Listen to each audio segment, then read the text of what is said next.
Hello everyone, good morning. This is Ayush और आपका स्वागत है A to Z study official YouTube channel पर, जहां पे आपके लिए अब एसएससी सीजीएल, सीजीएसएल और एमटीएस सीपीओ 2022 के लिए एग्जाम्स की जितने भी previous year GK GS question आ चुके हैं, आ सकते हैं, वो ज़रूर आ रहे हैं। और इसमें से ये मान लीजिए कि जैसे जैसे थंबनेल पे लिखा है बिल्कुल वैसा ही इसमें से ज़रूर पूछे जाएंगे सवाल। ओके, इसमें से ही जितने भी 500, ये वैसे तो 500 है लेकिन मैं 500 प्लस करवाऊँगा। 800, 1000 ऐसे क्वेश्चन भी हो सकते हैं। जब तक आपका एग्ज़ाम नहीं हो जाता है एसएससी का तब तक करते रहेंगे।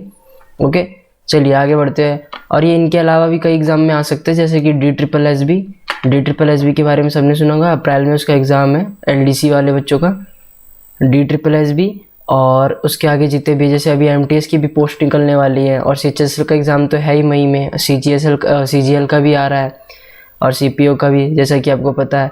तो ये सारे जीके जीएस के क्वेश्चन, इसमें ऑल क्वेश्चन मैंने और बाकी के जितने भी करंट अफेयर्स के क्वेश्चन थे सारे अपडेट कर दिए हैं। जो पूछे जाएंगे सिर्फ वही लेके आया हूँ इसमें। ओके, इसमें क्वेश्चन जो प्रीवियस ईयर पेपर में आए हैं वो प्लस करंट अफेयर्स एकदम अपडेटेड हैं, तो आप करंट अफेयर्स भी पढ़ सकते हैं। मैं चैनल पे अपने इसी चैनल पे मतलब करंट अफेयर्स भी होते हैं।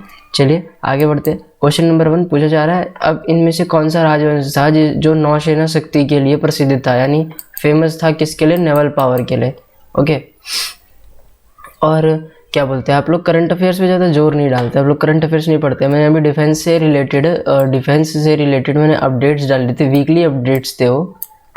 पता है वो कितने, मतलब 100-200 बच्चे ने देखा था मुश्किल से। क्या 100-200 बच्चों को ही सिर्फ जॉब चाहिए और किसी को नहीं चाहिए? फिर आप लोग बाद में बोलते हैं कि गवर्नमेंट कुछ कर नहीं रही है। हाँ, इसका आंसर है चोला। आपको ऐसे ही मिलेंगे, ठीक है। मैं आपके लिए ऐसे ही लाऊंगा, पीडीएफ भी आपको ऐसी मिलेगी जिसमें आंसर टिक रहा होगा। एक तरह से मान लीजिए टेस्ट सीरीज़ है, आपका पूरा मॉक टेस्ट चल रहा है। तो आपको जितने भी क्वेश्चन कर पाओ ना, मुझे कमेंट बॉक्स में बताना। और कमेंट बॉक्स में किसी का होमवर्क नहीं आता है, मैं जो होमवर्क देता हूँ कोशिश करा करो कि दिया करो। मैं इसलिए नहीं पूछता कि मेरे कमेंट्स बढ़ जाएंगे, बहुत सारे कमेंट्स हो जाएंगे, अच्छा लगेगा, नहीं। आप लोग का नॉलेज जितना आप लोग अपने आप से पता करोगे ना चीज़ें, उतना ज़्यादा आप लोग के लिए अच्छा रहेगा। ओके, अब देखो चोला एम्पायर जो था ना, चोला एम्पायर जो था ये कब से था? 4वीं सेंचुरी में था, 4वीं सेंचुरी में, 4वीं शताब्दी में। कब से कब तक था? 4वीं सेंचुरी BCE यानी बिफोर क्राइस्ट जो होता है एरा से 1279 यानी 1279 क्राइस्ट एरा तक था। ठीक है, ये इंपॉर्टेंट है, याद रखना इसके बारे में। चलिए आगे बढ़ते हैं क्वेश्चन नंबर 2 की ओर। अभी पूछा जा रहा है कि जो एटम्स फॉर पीस है, किस ऑर्गेनाइजेशन ने इसे सेटअप करा है? किस ऑर्गेनाइजेशन ने सेटअप करा है एटम फॉर पीस? तो इसका आंसर है, ऑप्शन देख के अब तक को अभी पता चल गया होगा। ऑप्शन नंबर 2 है इंटरनेशनल एटॉमिक एनर्जी एजेंसी। यही तो करेगी ना, और कौन करेगा? अब इसका हेडक्वार्टर कहाँ पे है? मैंने अपने पहले की जो कल मैंने मतलब करवाया था, जैसे कि अब आप लोग को मैंने बताया कि दिन गिनिए, और जैसा कि मैंने बोला वैसा ही होगा। इसका हेडक्वार्टर कहाँ पे है? किसका?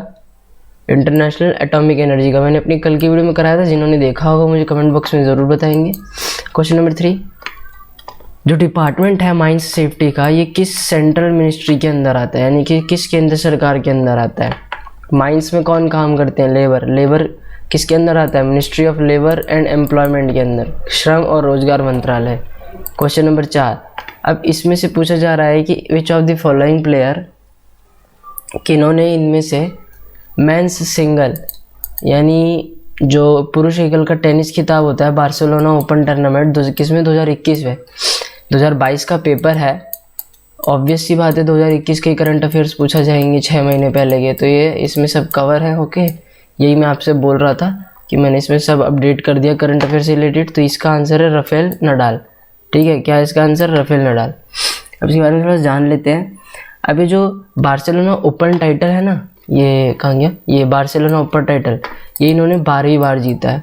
12th टाइटल है इनका, इनके करियर में 12वीं बार है कि इन्होंने ये जीता है अपने करियर में। ठीक है, 12th टाइम में। और इन्होंने किसको हराया था? स्टेफनोस सिट्सपियास को। देखिए, आप सोच रहे होंगे कि मैं क्यों ये सब बता रहा हूँ। जो जीतता है उसका ज़्यादा नहीं आता, जो नहीं जीतता है ना उसका भी आता है, ऐसी बात नहीं है। अब ये हारे हैं तो ये भी तो कुछ पहुँचे होंगे ना एकदम, कि एकदम से ही ऐसे ही किसी को भी हरा दिया होगा, ऐसा कुछ नहीं होता। ठीक है, नाम जान लीजिए जिनको हराया था।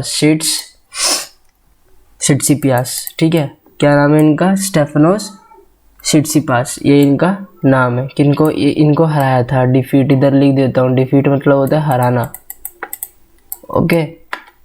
और जो ये स्पेनियार्ड है, इनका ये पहला टाइटल था जो इन्होंने 87th अपने करियर में 87th अटैम्प्ट करा है, सिक्योर करा है। ये स्पेनियार्ड का था, इतना इंपॉर्टेंट है नहीं इसलिए करवा नहीं रहा। चले आगे बढ़ते। किताब उल हिंद किसने लिखी है? इनमें से किताब उल हिंद किसने लिखी है? तो इसका आंसर है अल बिरूनी ने। किसने? अल बिरूनी ने।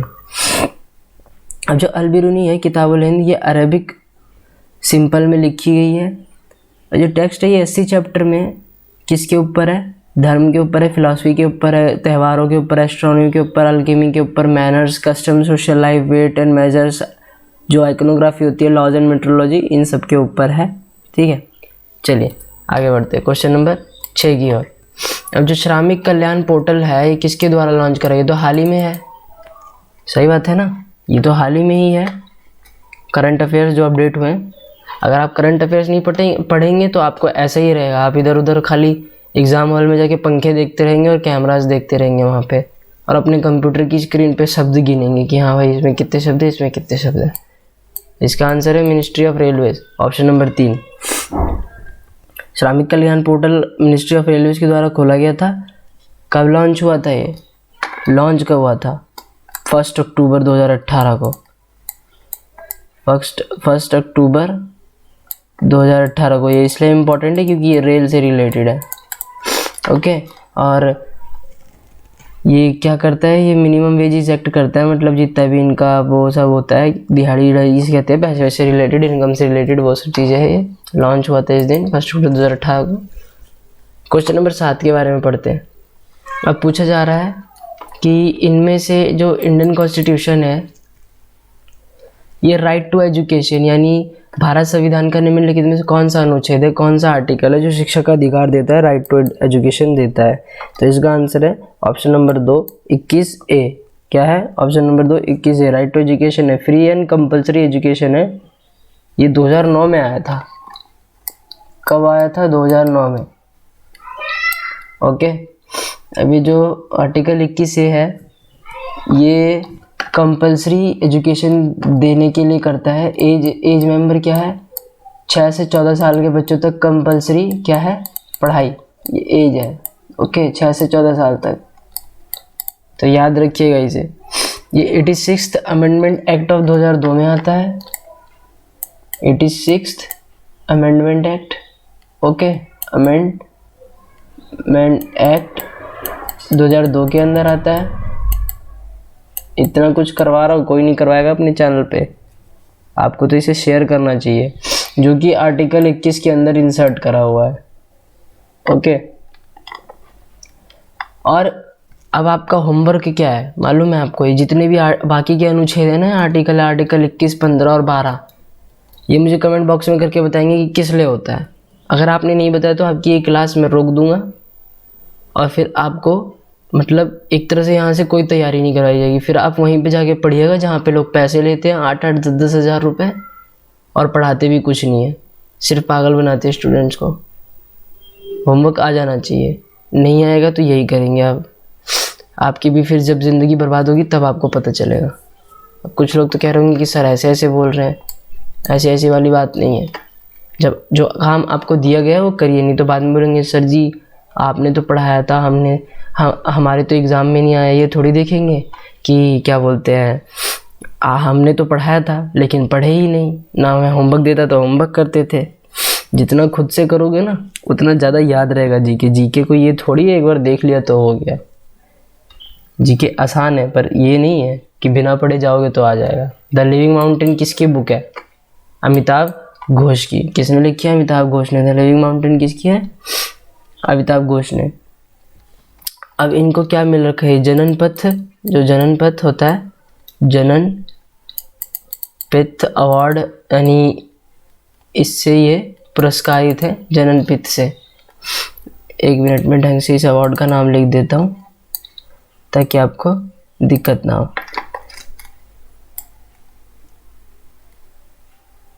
जनन पथ अवार्ड। ओके, चलिए आगे बढ़ते हैं क्वेश्चन नंबर 9 की ओर। अब पूछा जा रहा है कि इसका ये तो सबको मालूम है, विटामिन सी का प्राइमरी सोर्स क्या है? ऑप्शन नंबर 1 टमाटर है। गाजर में विटामिन ए होता है, मिल्क में कैल्शियम होता है, चिकन लिवर में प्रोटीन होता है, और मतलब जैसे कलेजी होता है चिकन में तो पूरा ही प्रोटीन होता है, और अलग तरह की चीज़ें होंगी, मुझे भी ज़्यादा पता नहीं है चिकन लिवर के बारे में, सिर्फ चिकन लिवर के बारे में ये मत सोचिए कि इनको कुछ नहीं पता, बाकी इन तीनों के बारे में तो आपको बता ही दिया, ये है विटामिन सी। ओके, चलिए आगे बढ़ते। Question number 10, hydel power project जो है सतलज बीस रिवर, इसका नाम क्या है? इसका नाम बस पूछा गया है कि इसका क्या नाम है, और कुछ नहीं है। चलिए बताइए। ये है भाखरा नंगल डैम। क्या नाम है इसका? भाखरा नंगल डैम। ये हाइडल पावर प्रोजेक्ट जो है ना, जो सतलुज और ब्यास नदी के ऊपर बनाया गया है, उस परियोजना का नाम क्या है? भाखरा नंगल डैम के बारे में सब जानते होंगे ना, तो यही है। ओके, और इसके बारे में कुछ खास चीज़ें है नहीं। जो भाखरा नंगल डैम है ये सेकंड टॉलेस्ट डैम है एशिया में, टेहरी डैम के बाद। कितनी हाइट है इसकी?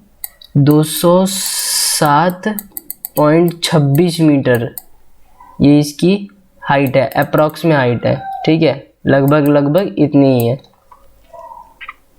और ये जो हाईएस्ट स्ट्रेट ग्रेविटी है इस इंडिया की, और ये कहाँ बना है? पंजाब बॉर्डर है, पंजाब और एंड हिमाचल प्रदेश, यानी एचपी लिख देता हूँ इधर, हिमाचल प्रदेश। ओके, पंजाब और हिमाचल प्रदेश के बॉर्डर पे है। क्वेश्चन नंबर 11, जो सेंट्रल गवर्नमेंट है इन्होंने रिकंस्टिट्यूट कराया एडवाइजरी कमेटी, यानी रिकंस्टिट्यूट कराया मतलब फिर से कराया है, सरस्वती नदी के अध्ययन के लिए एक सलाहकार समिति का पूर्ण गठन किया है सरस्वती रिवर के लिए। क्या करा है? अब इनमें से कौन से समिति का प्रमुख होगा, मतलब इनमें से इस कमेटी के कौन हेड बनेंगे? तो इसका आंसर है प्रहत सिंह पटेल। ये भी देखिए करंट अफेयर्स है, पता है आपको। एक तरह से आप ये मान लीजिए कि आपका मॉक टेस्ट है, जो मॉक टेस्ट आपको पैसे में मिलते हैं हर जगह, वो यहाँ पे मैं आपको फ्री में करा रहा हूँ। जीके का मॉक टेस्ट कभी पैसे में नहीं मिलना चाहिए, लेकिन मैं फिर भी आपको फ्री में करवा रहा हूँ टेस्ट सीरीज़ के रूप में। अब देखिए इसमें कितने सारे क्वेश्चन आए करंट अफेयर्स के, वही चीज़ मैं आपको पढ़ाता हूँ, आप पढ़ते नहीं है। नहीं आएगा तो कैसे चलेगा? फिर आप लोग कहेंगे कि अभी तो कुछ पढ़ा ही नहीं है, अभी तो कुछ आता ही नहीं है। अभी भी मई में पेपर है, अभी भी आपके पास समय है, जीके पढ़िए यहीं से। बढ़िया करंट अफेयर्स पे भी ध्यान दीजिए, जो मैं लाऊंगा आपके लिए वीकली, तो आपका सब कवर हो जाएगा। Jallikattu is associated with, Jallikattu किससे एसोसिएटेड है? जलीकट्टू संबंधित किससे है? पोंगल से। किससे है? पोंगल से। थोड़ी सी तबीयत खराब है तो थोड़ा सा आप ये मत सोचिए कि सर कैसे पढ़ा रहे हैं, कैसी आवाज़ में पढ़ा रहे हैं, थोड़ा सा तबीयत खराब हो रखा है, बस जुकाम लग गया है मौसम चेंज होने की वजह से। क्वेश्चन नंबर 13, अब इसमें पूछा जा रहा है कि जो जमाइका के स्प्रिंट किंग है वो किन को कहा जाता है? अब देखिए स्प्रिंट किंग है, स्प्रिंट यानी बहुत तेज भागते हैं, जो स्प्रिंट मारते हैं ना 100 मीटर की। क्रिस गेल तो उसमें क्या बोलते हैं आपका बैट बॉल में, सॉरी क्रिकेट पे उतना ध्यान रहता नहीं है ना, क्योंकि आपके लिए कंटेंट तैयार करने में दिन निकल जाता है पूरा, ये सब करने में ना, महंगे क्वेश्चन ढूंढने में, जो आपको महंगे इन द सेंस बाकी जगह पे 8-8, 10-10 हज़ार के मिलेंगे, यहाँ पे फ्री में मिल रहे हैं। Usain bolt. Okay, question number 14, अब क्वेश्चन नंबर 14 में क्या है कि जो आंध्र प्रदेश में नवगठित राज्य की राजधानी का नाम क्या है? मतलब अभी हाल ही में बना है, न्यूली फॉर्म्ड स्टेट है आंध्र प्रदेश का, राजधानी क्या है? इसकी राजधानी है अमरावती। क्या है राजधानी? अमरावती। बस कैपिटल की बात पूछी गई थी, कैपिटल आपको बता दिया। आंध्र प्रदेश का जो अब आंध्र प्रदेश का जो कैपिटल है ना, अब वो अमरावती है। ये एक लेजिस्लेटिव कैपिटल है, और गुंटूर डिस्ट्रिक्ट में ये आपको सबको पता है। अब देखिए आपको एक चीज़ कर रही है कि जो अमरावती है, अमरावती, और एक है विजयवाड़ा। क्या है? विजयवाड़ा ऐसी समथिंग है विजयवाड़ा। यहाँ से एक नदी निकलती है, रिवर, इसका नाम मुझे आप कमेंट बॉक्स में बताएंगे। ओके, होमवर्क है ये, होमवर्क भी मेन देता हूँ जिसका आंसर आ सकता है। आंसर तो आप आराम से दे देंगे, आधे लोग को पता होगा। कमेंट बॉक्स में दीजिएगा, लाइव चैट में नहीं, कमेंट बॉक्स में वीडियो को खत्म होने के बाद, क्योंकि आपका होमवर्क है अभी, इस पर ध्यान रखिए। Question number 15, ampere is a unit of. Ampere किसकी यूनिट है? जो एम्पियर है किसकी इकाई है? इलेक्ट्रिक करंट की है, विद्युत धारा की, नॉर्मल सी बात है। लाइट इंटेंसिटी किसकी होती है, ये बताइए मुझे। लाइट इंटेंसिटी क्या बोलते हैं, इंटेंसिटी जो होती है, लाइट इंटेंसिटी, प्रकाश की तीव्रता, विद्युत आवेश और चुंबकीय क्षेत्र, इन तीनों की मुझे अभी मतलब कमेंट बॉक्स में एंड होने के बाद वीडियो को बताइएगा। ओके, ये आपका होमवर्क है। Question number 16, president Ramnath Kovind जो है, इन्होंने 48th chief justice of India, देखिए फिर से करंट अफेयर, पॉलिटी में भी आ गया, करंट अफेयर्स में भी आ गया, तो इसका आंसर है एन वी रमन। जो एन वी रमना है, इनको 48th chief justice of India क्या करा है, 48th chief justice of India. अब जो जस्टिस रमना है, इनका टर्म कब तक होगा? अगस्त 26, इनका जो टर्म है वो होगा अगस्त 26 2022 तक। कब तक होगा? 2022 तक। चलिए आगे बढ़ते हैं। क्वेश्चन नंबर 17, अब इसमें से पूछा जा रहा है कि which of the following article of the Indian constitution guarantees complete equality of man and women, यानी आदमी और औरत में कौन सा अनुच्छेद है कि वो पूर्ण समानता रखने की अनुमति देता है? तो इसका आंसर है आर्टिकल नंबर 14। और 21, 18 और 15 का कमेंट बॉक्स में बताइए कि क्या होता है। ओके, 21 का, 21, 18 और 15 का। चलिए आगे बढ़ते हैं। क्वेश्चन नंबर 18, सत्रिया एक famous dance drama performance art है, किस देश से? सत्रिया तो सबको पता है, गुजरात, असम का है, सॉरी असम का है। ओके, और सत्रिया ये living classical tradition of dance है वहाँ का, म्यूज़िक का, जो कि वैष्णव विद्या मोनेस्ट्री जो ईस्टर्न इंडिया, वहाँ पे इसकी परफॉर्मेंस होती है। बहुत अच्छा डांस है, ट्रेडिशन तो सबका ही अच्छा होता है ना। क्वेश्चन नंबर 19, पूछा जा रहा है कि इनमें से कौन फाइनेंस कमीशन के लिए रिस्पॉन्सिबल नहीं है? निम्नलिखित में से कौन वित्त आयोग की जिम्मेदारी नहीं है? कौन नहीं है? इनमें से कौन नहीं है? संघ और राज्य सरकार के वित्त की स्थिति का मूल्यांकन करने के लिए, to evaluate the state of finances of the union and state government, finance commission, to recommend the sharing of taxes between the union and the states, to lay down the principle determining the distribution of these taxes among states, to audit the account of all expenditure from consolidated fund of India's only। तो देखिए इसमें क्या है कि अब जो finance commission है वो स्टेट का और यूनियन का और स्टेट गवर्नमेंट का ये तो करेगा ही, इवेल्युएट तो करेगा ही स्टेट फाइनेंसेस का और यूनियन और गवर्नमेंट का। तो ये थोड़ी है, ये तो इसकी रिस्पॉन्सिबिलिटी है। ये रिकमेंड करे कि हाँ जो टैक्स है वो यूनियन और स्टेट के बीच में जो कर है, इसके टैक्सेस है वो बंटवारे की सिफारिश करना, ये भी इसकी रिस्पॉन्सिबिलिटी। जो प्रिंसिपल्स हैं, यानी जो वितरण है एक तरह से अमंग स्टेट्स, यानी हर राज्य में धीरे धीरे हर जगह बांटना ताकि ढंग से प्रोग्रेस हो पाए, ये भी तो इसकी रिस्पॉन्सिबिलिटी है। रिस्पॉन्सिबिलिटी इसकी ये नहीं है। Question number 4, consolidated fund India का, सिर्फ इंडिया का ये नहीं करता ऑडिट। ओके, ये किसकी हो जाती है? फिस्कल फेडरलिज्म की है ये। और ये जो आर्टिकल 280 के अंदर है, किसके अंदर है? आर्टिकल 280 के अंदर, आर्टिकल 280 के अंदर, जो कि प्रेसिडेंट ने लागू करा था। चलिए फिर आगे बढ़ते हैं इसी बात पे। क्वेश्चन नंबर 20,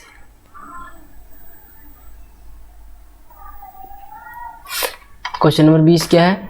अपने किस सत्र में, किस सेशन में कांग्रेस ने एक policy towards Indian states for the first time Congress ने डिक्लेयर करी थी? किस सत्र में कांग्रेस ने पहली बार भारतीय राज्यों के प्रति अपनी नीति घोषित करी थी? बस ये पूछा जा रहा है। तो ये करी थी नागपुर सत्र में। किस में करी थी? नागपुर सत्र में। किस में करी थी? नागपुर सत्र में ये आपको बता दिया। और ये कब हुआ था? 1920 में, 1920, ठीक है। कलकत्ता का सेशन आपको कल बताया था, अब जो प्रेसिडेंट थे इस सेशन के खाली प्रेसिडेंट बता रहा हूँ 1920 के समय पे, कौन थे? सी विजय, कौन थे? विजय राघवाचार्य। थोड़ा सी लिखने में दिक्कत होती है ना, इसलिए थोड़ा सा स्लो चलता है, नहीं तो विजय राघवाचार्य ये थे इनके, कौन थे? प्रेसिडेंट इस सत्र के, 1920 के प्रेसिडेंट ये थे। ओके, कौन थे प्रेसिडेंट? सी विजय राघवाचार्य ये थे इसके प्रेसिडेंट। क्वेश्चन नंबर 21 की ओर बढ़ते हैं। अब इनमें से पूछा जा रहा है कि जो ब्लड क्लॉटिंग होती है, यानी जो रक्त के थक्के, यानी जैसे चोट लग जाती है तो पपड़ी जम जाती है ना काले काले कलर की, उसको कहते हैं ब्लड क्लॉटिंग, ताकि हमारा खून ज़्यादा ना बहे। कौन सा एंजाइम नेसेसरी है? कौन सा जो है एंजाइम रक्त के धक्के को रोकने के लिए ज़रूरी है? तो ये है थ्रोम्बोकिनेस। क्या? थ्रोम्बोकिनेस। इसमें सारे क्वेश्चन मिलेंगे आपको, जीके जीएस जीए और सीए यानी करंट अफेयर्स। ओके, और इसमें इन तीनों में कौन से मिलेंगे? Science, polity, geography, history, SPGH सब मिलेगा इसमें। ओके, तो ये 25 जो क्वेश्चन आपके लिए ला रहा हूँ, 500 क्वेश्चन की सीरीज आपके लिए और सही है। Capital of Nagaland? कोहिमा। आसान सी बात है, कैपिटल ऑफ नागालैंड कोहिमा। कोहिमा में एक फेस्टिवल बनाया जाता है, वो मैं आपसे पूछूंगा नहीं, मुझे पता है आप जवाब देंगे नहीं, तो मैं यहीं पे लिख देता हूँ। बाकी उन 3-4 सवाल का तो जवाब आपको देना पड़ेगा, क्योंकि आसान है, इसलिए मैं ही आपको बता देता हूँ। हॉर्नबिल फेस्टिवल है, 2 दिसंबर को मनाया जाता है। कब मनाया जाता है? 2 दिसंबर को। और स्टेटहुड डे जो अभी मनाया गया था हाल ही में, वो आता है वैसे 1 दिसंबर, और 1963 में शुरू करा गया था। ओके, बस यही इसकी मेन चीज़ें, और कुछ मेन चीज़ नहीं है आपके लिए, तो बस आपको मुझे ये चीज़ बतानी है, ठीक है। 2 दिसंबर है। 1 मिनट रुकिए, बस आप 1 मिनट रुकिए। 1 मिनट में एक चीज़ कंफर्म कर लूँ कि पक्का ना, क्योंकि मेरे को डेट में थोड़ा सा वो दिक्कत रहता है। वैसे तो जहाँ तक मुझे पता है 2 दिसंबर में ही है, पर आपके लिए मैं थोड़ा सा क्वेश्चन देखूँ ना, अगर क्वेश्चन आपके लिए बन सकता है इसमें से, तो क्यों ना बनाया जाए, क्योंकि आपको कुछ ना कुछ तो होना चाहिए ना, कुछ ना कुछ तो होना ही चाहिए।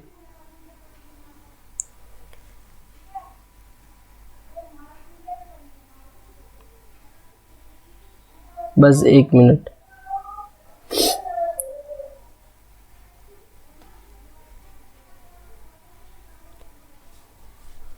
चलिए, ये तो ठीक है, और कोई क्वेश्चन नहीं है, चिंता मत करिए, कोई क्वेश्चन नहीं है आपके लिए। मैं बस एक चीज़ आप ही के लिए क्वेश्चन ढूंढ रहा था, पर सब आसान है, तो इसमें क्या। बाकी जो हार्ड क्वेश्चन दिए मैंने, आप उसका आंसर बताइएगा, इसका आंसर बताइए। फिलहाल तो क्वेश्चन नंबर 23 है। इसमें से जो मल्टी बैरल रॉकेट सिस्टम है इंडिया का, नाम क्या है उसका? बस ये पूछा गया आपसे, और कुछ नहीं पूछा गया। क्या नाम पूछा गया है? जो मल्टी बैरल रॉकेट है इंडिया का, उनका नाम क्या है? धनुष, भीष्म, त्रिशूल, पिनाका। क्या नाम है? वैसे इसका आंसर आप लोग को पता होना चाहिए, क्योंकि ये करंट अफेयर से, ऊपर से डिफेंस में से है, और ये बहुत आसान है, इतना आसान है ना कि कोई भी बता देगा। और ये हाल ही में ही ना बहुत चर्चित रहा था, और मैं आपको पूरी थ्योरी दूंगा इसके लिए, जिससे आपको ना पता चले, ठीक है। ये जो मल्टी बैरल रॉकेट सिस्टम है ना, एक ट्रक होता है इसमें, मान लीजिए ये ट्रक है, यहाँ पे कंट्रोल होता है, और यहाँ पे होता है ये ऐसे समथिंग होता है, या फिर मेरे ख्याल से ऐसे सीधा होता है ये, और यहाँ पे होते हैं इसकी मिसाइल के लिए छेद, है ना, यहाँ पे होते हैं इसकी मिसाइल के लिए छेद। जब नेट इसमें देते हैं हम सिग्नल, यहाँ पे 2 होते हैं कर्मी,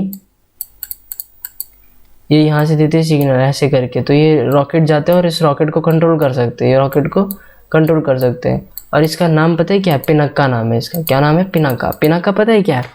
पिनाका शिवजी का, जो शिवजी है ना, भोले बाबा, उनका धनुष का नाम है, धनुष का नाम है, और वो बहुत खतरनाक था, बहुत खतरनाक था।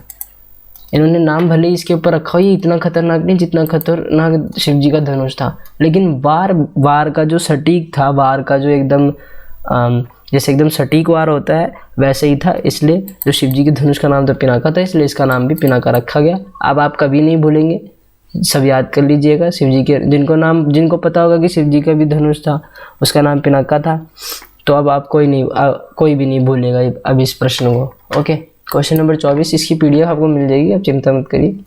इन्वेस्टमेंट ट्रेंड्स जो है वो मॉनिटर रिपोर्ट है, जो ये इशू है ये किस ऑर्गेनाइजेशन के थ्रू करा जाता है? तो ये करा जाता है यूनसीटेड। इसका फुल फॉर्म आप मुझे बताएंगे कमेंट बॉक्स में, लाइव चैट में नहीं, कमेंट बॉक्स में। क्वेश्चन नंबर 25, इसमें से कौन सी एक ऑब्जेक्ट ओरिएंटेड लैंग्वेज है? यानी एक तरह से मानिए कि प्रोग्रामिंग है, तो ये है C++, ऑब्जेक्ट ओरिएंटेड है। ओके, C++ है। बस इसके बारे में इतना कुछ खास है नहीं, कंप्यूटर में से इतना कुछ आता नहीं है, इसलिए आपको कंप्यूटर के लिए 2-4 ही क्वेश्चन लेके आया था। ठीक है, लाइक कर दीजिएगा, अगर आपको वीडियो पसंद आई हो तो शेयर कर दीजिएगा, और होमवर्क जैसा कि मैं आपको रोज़ बोलता हूँ, और वीडियो कैसी लगी वो भी बताइएगा, होमवर्क भी ज़रूर करिएगा। मुझे अच्छा लगता है देख के कि एक नीलम सिंह करके हैं, उनका कल देखिए, जैसे कि प्रीमियर वीडियो ना, तो ऐसा नहीं है कि आपका हम लाइव चैट देख नहीं सकते, बस हम लाइव नहीं रहती वीडियो तो हम उसमें कुछ बता नहीं सकते, कुछ बोल नहीं सकते। हाँ, इनका हमेशा स्कोर 24/25 रहता है, या फिर जो मैंने 50 क्वेश्चन करवाए थे उसमें शायद इनका स्कोर 49/50 था कि पता नहीं 48/50 था, और कुछ बच्चों का तो 36 था, 24 था। क्या कर रहे हैं आप लोग, इनकी तरह बनिए। देखिए कैसे अच्छे से जीके पढ़ते हैं, और ये पहले भी मेरे से पढ़ती थी, इतना तो मुझे याद है, ये भी पहले कहीं ना कहीं पढ़ती थी मुझसे, पर याद नहीं, क्योंकि इनके कमेंट में बहुत देखता था। आपके लिए लाइव क्लास स्टार्ट करवाई जाएगी, पर अभी थोड़ा सा समय लगेगा। सब्सक्राइब कर दीजिए चैनल को, बेल आइकन बटन प्रेस करिए। PDF इसका आपको टेलीग्राम ग्रुप में मिल जाएगा, लिंक डिस्क्रिप्शन में है। E to Z study channel का ही है, ऑफिशियल एकदम टेलीग्राम ग्रुप है। बाकी कल मिलते हैं हमारे नए 25 क्वेश्चन के साथ, और जैसा कि मैंने आपको बताया कि दिन गिनिए, टारगेट है हमारा 25+ का। ओके, टारगेट क्या है हमारा? 25 में से 25 आएंगे पूरे GK में से। 2 का 1 रहता है तो आराम से 100 नंबर तो आपके पक्के, 50 नंबर तो आपके पक्के हो जाएंगे। कितने नंबर? 50 नंबर पक्के हो जाएंगे। बाकी आपके लिए मैथ, रीजनिंग और इंग्लिश क्या बोलते हैं, धीरज सर करवाते हैं, तो वहाँ से 150 नंबर भी पक्के कर लीजिएगा, क्योंकि बहुत बढ़िया करवाते हैं। मॉक टेस्ट लगाइए अपना बढ़िया से, 150 + 50। ओके, तो 200 नंबर तो देखिए कम से कम आप ये ना, अगर आपके 200 में से, मैं आपको स्ट्रेटेजी बता दूँ ना एक, अगर आपके 200 में से 180 के ऊपर आ रहे हैं, किसके ऊपर आ रहे हैं? 180 के ऊपर, या फिर 185 के ऊपर, 180 + 85+, 200 में से तो आपको ये मान लीजिए ना, आपको कोई नहीं रोक सकता, कोई भी नहीं रोक सकता, आपके कोई नंबर ही नहीं कम कर पाएगा। लोगों के तो 200 में से 200 आते हैं, 200 आते हैं, 198.5 आते हैं, 197.5 आते हैं, ऐसे आते हैं आंसर नंबर। क्यों? वो पढ़ते हैं मेहनत करके, उनको जहाँ फ्री में मिलता है वो वहाँ पढ़ते हैं, समझे? तो ज़रूरी नहीं है कि आप 8-10 हज़ार से ही पढ़े, फ्री में पढ़िए जब आपको करवाया जा रहा है। तो यही चीज़ अगर हम अभी पैसे में देंगे तो फिर सब पढ़ने आएंगे, सब इसकी इज्जत करेंगे। फ्री में दे रहे हैं तो कोई नहीं आ रहा है। बाकी कल मिलते हैं और नए क्वेश्चन के साथ, एकदम अपडेटेड क्वेश्चन के साथ। तब तक के लिए जय हिंद, वंदे मातरम।